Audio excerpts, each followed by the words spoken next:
नहीं मांग नहीं, लेकिन हमें लगता है कि अहम जिम्मेदारी में आदरणीय जयंत चौधरी जी निश्चित रूप से सरकार में रहेंगे। रेल मंत्रालय अगर मिल जाए या अन्य मिल जाए तो ज़्यादा बेहतर होगा। राष्ट्रीय लोकदल की प्राथमिकता में किसान नौजवान है, तो उन्हीं को ध्यान में रख के जिम्मेदारी मिले। लोकसभा चुनाव के नतीजे तो आ गए हैं, लेकिन आरएलडी एक ऐसी पार्टी के तौर पर उभरी है जिसने कहीं ना कहीं 100% परफॉर्मेंस दिया है, यानी कि 2 लोकसभा सीटों में दोनों में जीत। बात करने के लिए यूपी सरकार में कैबिनेट मंत्री और आरएलडी के वरिष्ठ नेता अनिल कुमार जी मौजूद हैं। बहुत स्वागत है आपका अनिल जी। धन्यवाद भाई। लोकसभा चुनाव हो गया है, यूपी में भले झटका लगा हो कहीं ना कहीं सरकार को, विपक्ष के इस तरह सीट्स आए हैं, 6 कांग्रेस के आए हैं, 37 सपा के हैं, लेकिन आरएलडी ने 2 सीट जो उनको जिम्मेदारी दी गई थी। कैसे देख रहे हैं, क्योंकि विपक्ष बहुत कह रहा है इस बात को लेकर कि हम जो है सरकार ही बना लेंगे और तमाम चीजें की बात। देखो, लड़ाई सरकार बनाने की होती है, नंबरिंग की नहीं लड़ाई होती। एक नंबरिंग के लिए जरूर कहा जाता है चुनाव के, जब चुनाव होता है कि भाई हम इतनी जीतेंगे, लेकिन वो सब जनता के हाथ में होता है। नंबरिंग की बात करो, वो ऊपर नीचे हो सकते हैं, लेकिन एटलीस्ट अगर आप बात करो, एनडीए की स्पष्ट बहुमत की सरकार बनने जा रही है।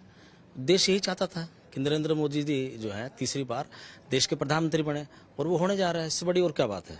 आप लोग विपक्ष के साथ जब थे तो सीट्स मिले, पर आप सीट्स वो परफॉर्मेंस आरएलडी नहीं कर पाई, लेकिन अब इधर जब बीजेपी के साथ जाती है तो वो नंबर्स आ जाते हैं। आपको क्या लगता है, क्या अंतर रहा किस चीज में? नंबर्स आने में जो आरएलडी जीती है सीट्स? नहीं, हम लोगों को 2 सीट्स मिली थी।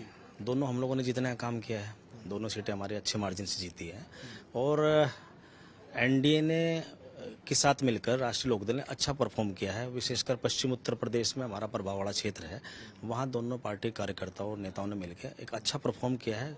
कुछ सीटें हमारी कम मार्जिन पर जरूर लूज हुई हैं, वो इतनी बड़ी बात नहीं। जब चुनाव जो है बराबर का होता है तो कुछ भी रिजल्ट हो सकता है। विपक्षी दल हैं, जो विपक्षी दल नहीं कहेंगे, जो एनडीए के साथी हैं, अलायंस पार्टनर्स हैं, मांगे हो रही हैं कि हमको ये मंत्रालय चाहिए, हमको ये चाहिए, तो क्या आरएलडी की भी कोई मांग इस तरह की रहेगी? नहीं मांग नहीं, लेकिन हमें लगता है कि अहम जिम्मेदारी में आदरणीय जयंत चौधरी जी निश्चित रूप से सरकार में रहेंगे। आपको क्या लगता है कौन सी जिम्मेदारी जयंत चौधरी को दी जाए तो वो सबसे बेहतर प्रदर्शन कर पाएंगे? देखो, राष्ट्रीय लोकदल के की जो विचारधारा है वो किसानों की, मजदूरों की, नौजवानों की, दलित वंचितों की है। और अगर जिम्मेदारी मिलती है केंद्र सरकार में, तो इनसे जुड़ी जिम्मेदारी मिले तो अच्छा लगेगा।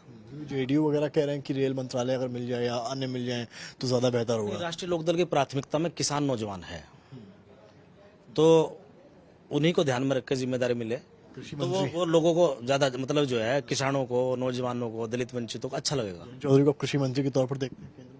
अब जो भी जिम्मेदारी प्रधानमंत्री जी देंगे। अच्छा, आज एनडीए की बैठक थी संसदीय दल की, तो ये हुआ, समाजवादी पार्टी लगातार ट्वीट करी, नेता बयान दे रहे हैं कि मंच में जयंत चौधरी को जगह नहीं मिली, जबकि उनकी पार्टी ने 2 सीटें जीती हैं, और अनुप्रिया पटेल हैं या मांझी हैं जिन्होंने 1-1 सीट जीती है, उनको जगह मिली है। तो ये कह रहे हैं समाजवादी पार्टी के लोग कि हमने तो उनको रिस्पेक्ट दी, हमारे साथ वो नहीं गया, और जहां रिस्पेक्ट नहीं मिली वहां रेस्पेक्ट उन्होंने दी कहाँ है? वो हम लोग 7 सीटें दे रहे थे, 5 प्रत्याशी हमें दहेज में दे रहे थे, 17 सीटें उन्होंने कांग्रेस को दी, उन्हें एक भी दहेज में प्रत्याशी नहीं दिया, तो हमारे साथ ऐसा व्यवहार क्यों था? फिर दूसरी बात ये है, मान लो ऊपर बैठना है नीचे बैठना कोई इतनी बड़ी बात नहीं है। ब्रॉड माइंडेड रह के उन लोगों को राजनीति करनी चाहिए। ये छोटी बातें हैं, इन विषय में उन लोगों को नहीं सोचना चाहिए। राष्ट्रीय लोकदल एनडीए का मुख्य घटक दल है और एनडीए के साथ है और साथ रहेंगे।